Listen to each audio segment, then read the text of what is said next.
Ô seu Zé Ruela, agora confronto lendário desses caras aqui, irmão. Eu vou encher você de porrada. Aquele carinha do Kenga Ashura lá, mano. Mano, cara, será que ele realmente está forte ou é só um arrogante sem força? Quem pegou a referência? Piccolo versus Katsumi. Confronto lendário, velho. Confronto lendário é muito foda, velho. Cara, 30 minutos de batalha, velho. Nossa, deve ter contexto por trás também, né? Vamos ver como é que vai ser isso daqui, mano. Bom, deixa eu ver se tá tudo em ordem aqui pra gente começar. Beleza, vambora. Bora pro React. Vamos lá. Galera, a luta de Katsumi contra Piccolo é considerada por muitos fãs de Baki uma das melhores lutas da obra. Porém, por mais que essa luta seja incrível, os créditos devem ser direcionados ao contorno da saga, o desenvolvimento físico e mental que o personagem do Katsumi teve. Então me permitam... Verdade, cara, mano. Cara, eu adoro quando o autor ele trabalha esse tipo de coisa, saca? Isso me lembra o Garen do League of Legends, que no começo ele era muito preconceituoso contra mago, velho. Só que a irmã dele é uma maga, saca? E tipo, como ele reagiu nessa situação e tudo mais, tipo, é o que torna o personagem tão rico e tão foda, saca? O Katsumi, tipo, ele vai se transformando, velho, igualmente ao Garen, que era bem, tipo, preconceituoso e tal, né? E ele vai se transformando de acordo com o que vai acontecendo na obra. E eu acho isso muito incrível, velho, pra criação de personagem. Voltar alguns dias antes dessa luta e deixar vocês familiarizados com os ocorridos. No Tokyo Dome, o Piccolo havia sido pego em uma emboscada. 4.000 barris de clorofórmio foram usados de anestésico, jogados na arena, que era coberta por uma densa nuvem do produto. Com soldados armados e portas de ferro maciço, Piccolo estava fechado naquelas instalações. Porém, galera, todo mundo sabia que aquilo não iria segurar o predador, que em pouco tempo, em meio à fumaça, já acordava. Porém, ele olhava para os lados e voltava a dormir. Piccolo não queria sair de lá, ele havia conhecido a cidade, então seus sentidos diziam que aquela arena era o seu oásis. Lá ele teria a diversão que procurava.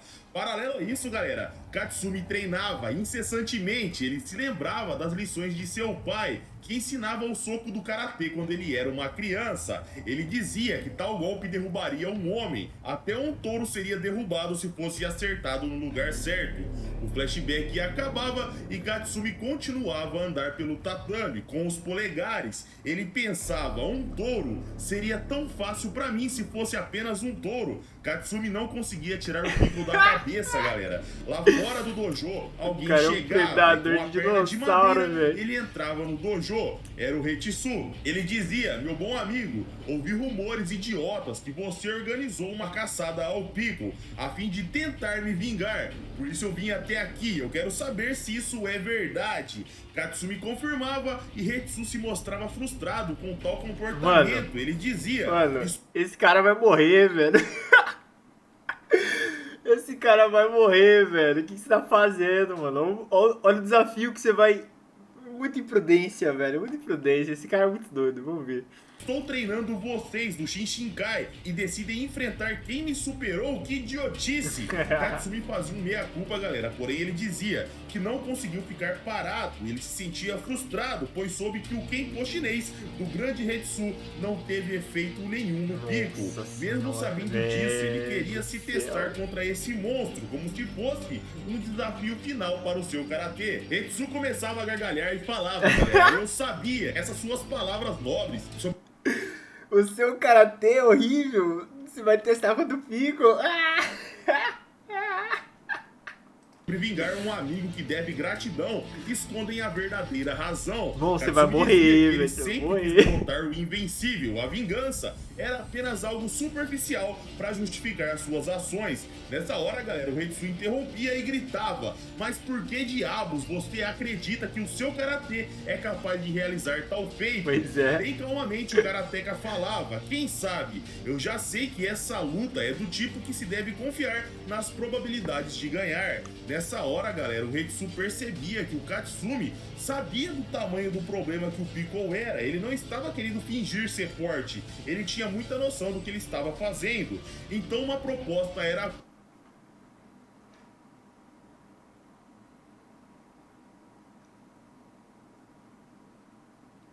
Caralho, velho.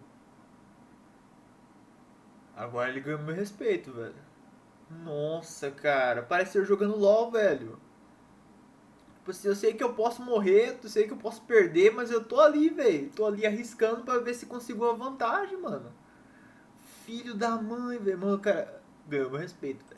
Feita, Hetsu queria que Katsumi assumisse e representasse os 4001 anos das artes marciais chinesas. Ele dizia: por mais que o karatê evoluiu ao longo dos anos, o karatê ainda é jovem.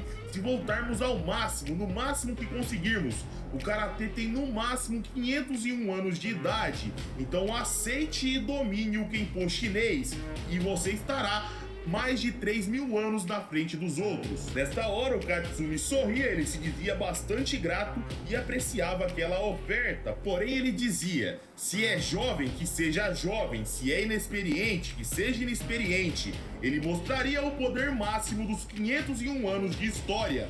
Tem que ser karatê e nada mais. Hetsu compreendia e pedia: então me permita te ajudar a melhorar os 501 anos do karatê. Te mostrarei tudo o que sei e quando terminarmos os 501 anos de karatê, mudará o curso da história. Katsumi topava e o treinamento começava. Lá, galera, eles falaram bastante, eles estudaram seus melhores golpes.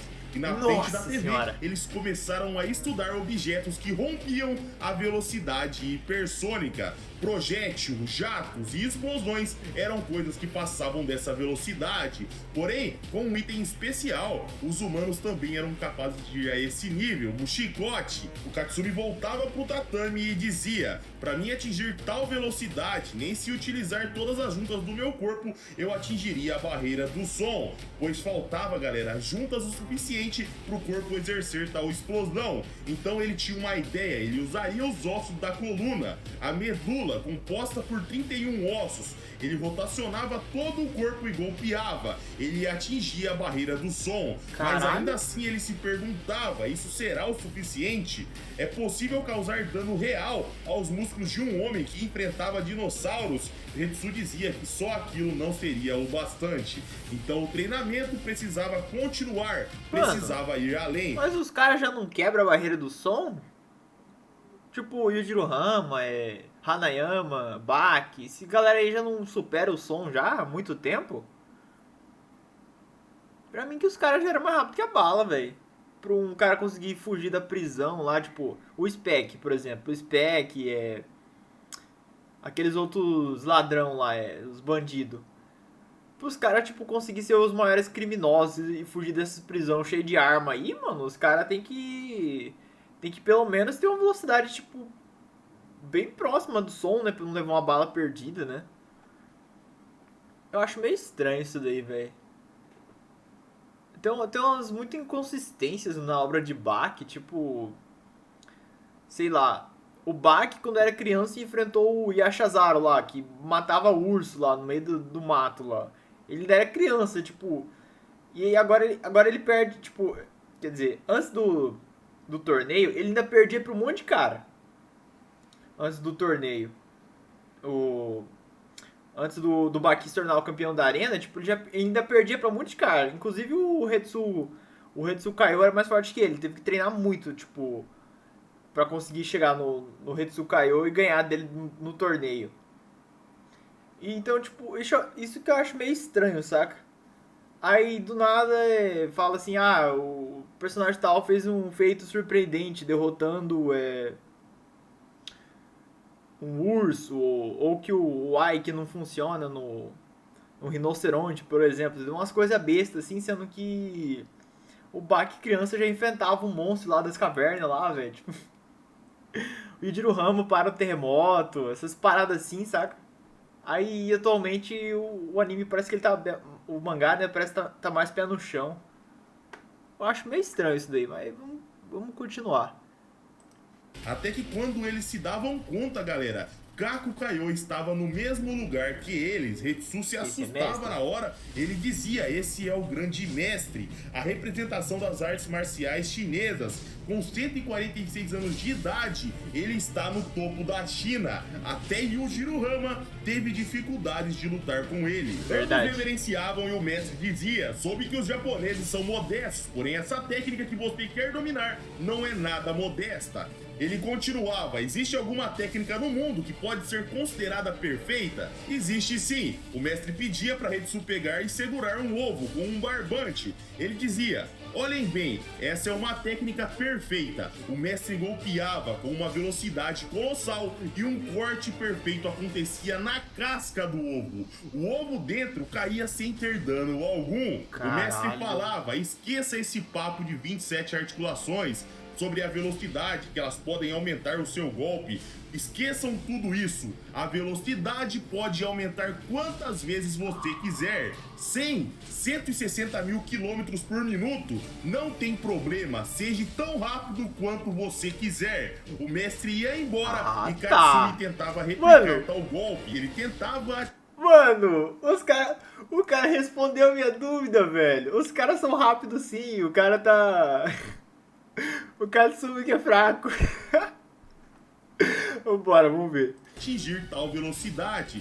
Porém, fracasso atrás de fracasso era a única coisa que ele colecionava. Ele começava a se lembrar do mestre dizendo que ele tinha usado só algumas articulações do ombro e ele já havia atingido a velocidade supersônica, pois não importava sua estrutura real, e sim como ele imaginava sua estrutura. A imaginação não tem limite. E nessa hora, galera, o flashback acabava e Katsumi começava a pensar: as articulações não podem aumentar só com a imaginação. Isso é ridículo. A imaginação não se sobrepõe à realidade da matéria, então não dá pra realizar tal façanha. Até que de repente Katsumi pensava: interessante, o frágil ovo é protegido por uma casca. E uma iluminação nessa hora, galera, acontecia na sua mente. Ele continuava: se as folhas de uma árvore crescessem tanto e alguém quisesse comê-las, ao desejar tanto essas folhas, as girafas esticaram seus pescoços no processo de evolução natural. Os elefantes desenvolveram as trombas, as zebras desenvolveram as listras para se protegerem, o tigre, os leopardos, o mimetismo de alguns insetos ao copiar graveto, os pássaros, o veneno das cobras, eles evoluíram para o bem da sua própria sobrevivência. A noite passava e a manhã chegava e Katsumi não parava de treinar. Ele iria conseguir. De pouco a pouco sua imaginação ia além, até que ele conseguia e o ovo era cortado perfeitamente. A velocidade hipersônica tinha sido atingida. Um som era ecoado por toda a cidade. A mente de Katsumi via o seu corpo com incontáveis juntas. Era isso que ele queria. Então lá estava. Ele evoluiu naturalmente. A sua mente fez isso. Ele golpeava novamente e dessa vez ele ia além. O prédio do dojo sentia o impacto. Os vidros se quebravam.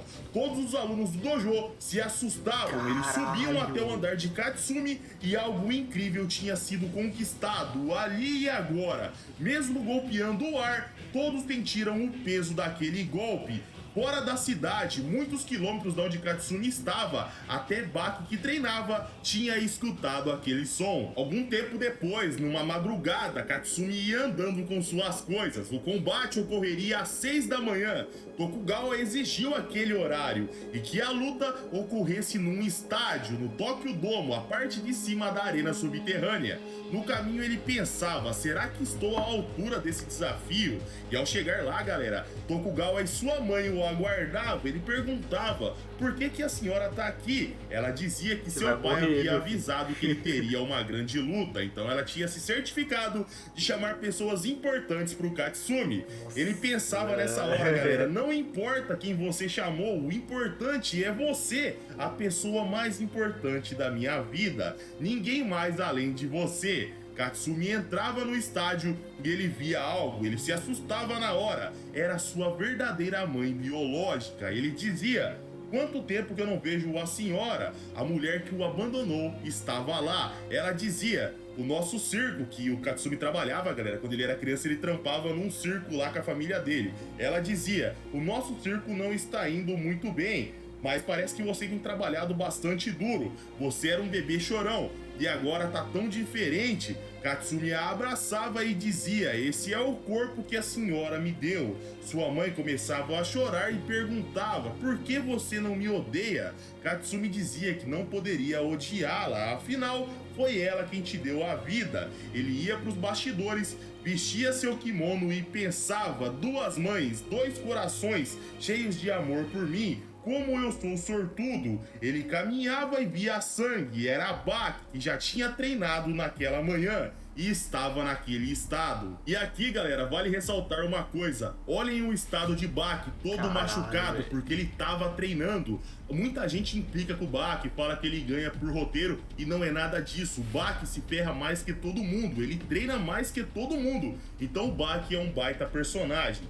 Continuando, o Baki sorria e dizia, eu nunca pensei que você iria primeiro que eu. Katsumi sentia que o nível do campeão era colossal e ele falava, foi bom eu ter ido primeiro. Baki concordava e Katsumi continuava a entrar, até que ele via o seu pai em posição de luta. Nessa hora, Doppo dizia, não faça o seu velho ter que ir lá e limpar a sua bunda. Ao ver tanto apoio, Katsumi se sentia abençoado, até que ele começava a entrar e de pouco a pouco o impacto começava a ser sentido. O narrador começava a contar sobre o Seiken Shudan-tsuki, o soco médio do karatê. Tudo começa com essa técnica, o movimento mais básico da modalidade, a técnica que se tornou o símbolo do karatê. E ali e agora no estádio, um grito de guerra de 55 mil homens acontecia. Eles atacavam o espírito de Katsumi. Os membros do Shinshinkai de Tóquio, todos os 220 clãs estavam lá. Mais de 55 mil alunos foram para o Tokyo Dome às 6 da manhã dar apoio ao seu novo mestre em perfeita... Tô quase chorando de emoção, velho. Tô chorando de emoção, cara. Na moral, não consigo nem falar direito, cara. Meu Deus, velho. Eu não sei se eu... Mano, tô chorando de emoção, velho.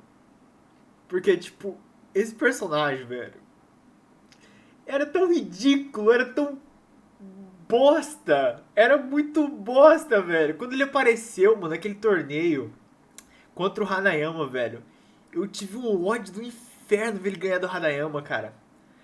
Aquele pessoal torcendo por ele, tipo, campeão, o cara babaca, saca? Um bosta de um personagem daquele lá ganhar do Hanayama. Num protagonismo do inferno, velho. Agora, tipo... Agora eu tô torcendo pra ele, velho. Vai se fuder, mano. Como assim? Coordenação, eles exercitavam seus espíritos. A luta iria acontecer. Nossa, então Katsumi absorvia toda aquela energia. Katsumi olhava e via Hetsu no meio da multidão. Ele olhava um pouquinho pro lado e via Kaku Kaiô. Katsumi via um portão de ferro maciço à sua frente e começava a caminhar até lá. Suedo, que liderava toda a galera lá do Shinshinkai, ele esticava a mão para todo mundo parar. Todos sabiam que iria começar. Katsumi suava frio e dizia, então saia daí, Piccolo. Nessa hora a porta se abria e o predador saía atacando. De repente, um contragolpe era disparado. Em seguida, queixo, peito, costelas e coxa eram avejadas, tudo numa combinação perfeita. Piccolo ia levemente para trás, galera, porém ele continuava. Aquele dano não surtiu efeito. Katsumi fazia a guarda e chutava os testículos do predador. Ele sentia a dor, Katsumi encurtava e com o joelho o queixo era o próximo alvo. Porém, Piccolo tinha seu pescoço movido bem levemente para trás e já voltava sorrindo. Na arquibancada, Baki e Tokugawa diziam que Katsumi havia ficado muito mais forte, mas algo estranho estava rolando ali. Hetsu dizia, ele está sorrindo. Todos os golpes foram na velocidade do som, disparados com força total. e esse monstro ainda sorri. Esse é Piccolo, o mais forte do período Jurássico. A invulnerabilidade do seu corpo não pode ser colocada em comparação com humanos comuns. De repente, galera, um chute extremamente veloz do predador era disparado. A postura que ele fazia era estranha. Nessa hora, Katsumi se defendia, porém era jogado voando para longe. Naquela hora, 55 mil homens se silenciaram. Por mais que um chute para todo mundo ali fizesse parte de seus cotidianos, aquela situação era diferente. Era como se o senso comum tivesse sido rompido. Katsumi se levantava de pouco a pouco e pensava: é como ser atropelado por um caminhão de 18 rodas em alta velocidade. Que poder colossal! Por mais que a minha defesa foi perfeita, a dor que eu tô sentindo é anormal. Porém, o meu corpo absorveu bem. Meus pais realmente me abençoaram. Aos meus 4 pais, eu agradeço do fundo do meu coração. Nessa hora, galera, o sorriso que Piccolo ostentava sumia. Aquele homem não era mais um brinquedo que ele estava se divertindo. Naquela hora, Katsumi tinha virado a sua presa e ele iria a sério. O narrador contava, nos tempos antigos, num lugar onde apenas inimigos formidáveis reinavam, apenas os mais fortes iriam sobreviver. A lei absoluta dos predadores era essa, e um estava acima de tudo. Ele lutava contra a lei natural determinada pelo próprio Deus. E nessa era, como no seu passado, outro inimigo formidável aparecia na sua frente. A brincadeira tinha acabado. Esse ser pequeno que não mudava sua fisionomia ou tamanho para aparentar ser ameaçador, agora mostrava suas verdadeiras presas gigantes, igual uma forma que não se move e de repente te ataca, como uma criatura branda que expele um veneno mortal de repente. Seu potencial de luta deveria ser como um T-Rex. Esse era Katsumi. Tokugawa dizia: Baki, olha isso. O campeão olhava e falava: sim, Piccolo está fazendo a pose que Yujiro usa em combate. Caraca. Na arena, Katsumi começava a se mover e Hetsu perguntava: mestre Kako, o que você está achando do Piccolo? Piccolo disparava e o ataque acontecia. Nessa hora, Kako continuava a dizer: se fosse eu ali, eu iria parar o meu coração sem nenhuma hesitação. Quando o ataque de Piccolo chegava, as juntas de Katsumi mudavam. Um contragolpe no estômago era disparado. O predador se sentia levando um golpe da cauda de um T-Rex em cheio. Seu inimigo mais forte estava lá. Uma onda de choque era dissipada por todo o estádio. Piccolo ia para trás e caía de joelhos. O estádio lotado ia à loucura. Os alunos começavam a comemorar. Seu mestre havia conseguido. Já Piccolo, pela primeira vez em 65 milhões de anos, sentiu uma dor tão severa no estômago que ele se sentia como tomado o balanço total de um T-Rex. Algo que tivesse te acertado em cheio. Na verdade, ia além. Nem os chifres, nem as garras ou as mordidas fizeram ele sentir aquela sensação. Era estranho demais. Katsumi começava, galera, a suar bastante frio. Ele pensava: eu sabia, Piccolo, até você se feriu com esse golpe. Porém, agora eu aprendi uma coisa: o efeito colateral dessa técnica é devastador. O sangue pingava e o punho destruído de Katsumi era mostrado pra gente. Bater naqueles músculos foi fatal. Por mais que nenhuma criatura ao longo da história fez Piccolo cair de joelhos, essa façanha custou a mão de Katsumi. E aqui, galera, vale ressaltar que o Piccolo não tinha lutado ainda com o Jack, com o Baki, com o Miyamoto. Aqui ele não tinha enfrentado essa galerinha ainda. No combate, Piccolo se erguia atacando. O dano tinha sido recuperado. Katsumi sorria. Suas juntas mudavam e um chute perfeito era disparado. O narrador dizia: ali e agora, o mestre karateka mais forte em 500 anos acabou de surgir. Com apenas 21 anos de idade, como um chicote ele socava. Os golpes quebravam a barreira do som e derrubavam mais uma vez aquela força pré-histórica. Porém agora, galera, o pé e a outra mão de Katsumi estavam destruídos. O Dr. Albert Payne dizia que aquelas feridas não ocorreram graças ao corpo do predador. O problema ali era o próprio corpo corpo de Katsumi, que não resistia à própria potência. Ele explicava: um avião quebrando a barreira do som realiza um fenômeno que chamamos de Sonic Boom, e nessa hora uma pressão acontece e a tragédia acontece. O avião se dissipa. Katsumi se ajoelhava, galera, com muita dor. Porém, Piccolo apenas sorria, sem dano algum. O predador começava a se levantar e a arena questionava como que Deus permitiu existir um monstro assim nessa era. Baki falava que Katsumi golpeou perfeitamente, porém, os seus limites estavam lá e iriam pará-lo, e o inevitável iria acontecer. O Dr. Pain falava que as pessoas não entendiam quem eram os monstros que o Piccolo predava. Ele predava o Super Sauro, que tinha 33 toneladas. Quantas vezes era maior que o Piccolo? Em qual classe de peso as pessoas colocariam esse monstro no mundo das lutas? Não tinha espaço no mundo das lutas para essa fera. Era 33 toneladas. Sabem, esse mesmo Super Sauro, ele era comida para um T-Rex. Um monstro com presas, garras e cauda. Mesmo que Katsumi, com seus 100 quilos, fosse um homem forte, um homem pesado, ele não chegava perto das 15 toneladas desse T-Rex. Na arena, Piccolo se agachava, Hetsu se lembrava que aquela pose foi a investida que o derrotou. Katsumi pensava: foi perfeito, melhor do que eu esperava. Minhas mãos e pés estão mutilados. Katsumi via a plateia e dizia: que caras são esses? Hetsu, Mestre Kako, por que vocês estão preocupados? Eu ainda não fui derrotado. Katsumi começava a se levantar e dizia: eu guardei isso pro final, o meu único punho Mech que me resta. Nessa hora, o Mestre Kako dizia para Katsumi parar, porém, ele não iria parar. Por mais que todos, até a sua própria mente, estivesse contra ele, ele iria continuar. Ao se mover, ele pensava: estou me machucando, esses ataques estão me ferindo, o meu corpo não para de tremer, eu fui pego, estou todo quebrado, meus golpes me comem vivo, estou todo cortado, esmagado, eu quero cair de joelhos, o meu pé está machucado demais, esse cara me esmagou, porém ainda assim eu vou melhorar esse golpe, vou torná-lo mais rápido e mais forte, eu vou ir além, a ponto de não ser possível bloquear. Meus músculos extremamente relaxados, toda a tensão do meu corpo será liberada, os ossos rígidos vão mudar de forma e formar articulações flexíveis, transformando meu punho num poderoso chicote. Corpo e mente unidos num único ataque, o resultado será um golpe incrível,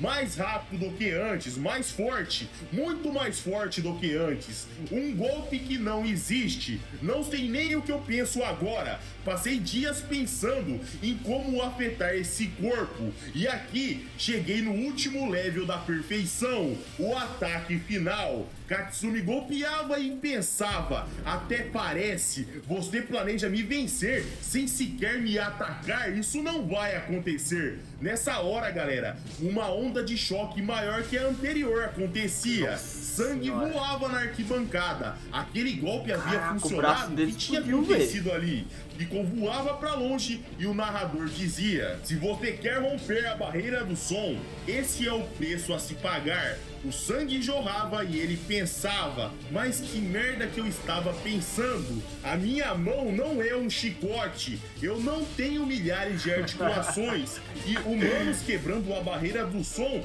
era só esse o resultado que poderia acontecer. O meu braço é de carne e osso, eu definitivamente exagerei aqui. Katsumi erguia seu braço, galera, e o seu antebraço tinha sido explodido, a ponto dele ficar só com os ossos. Katsumi tirava sua faixa preta e amarrava no seu braço para tentar parar o sangramento. Ele ia até Piccolo e falava: que bom que eu recuperei os meus sentidos, eu finalmente consegui vencer, eu não preciso provar mais nada pra ninguém. Katsumi erguia sua mão e pensava: o último homem a erguer o braço sou eu, porém essa vitória é pra todo mundo. A arena começava a comemorar e Kako dizia: em alguns dias esse homem avançou mais de 50 anos na arte da guerra. Baki olhava e falava: ele conseguiu. Katsumi se reverenciava e a arena toda começava a gritar golpeando. Katsumi sentia aquela energia e pensava: me sinto como se eu não merecesse tudo isso.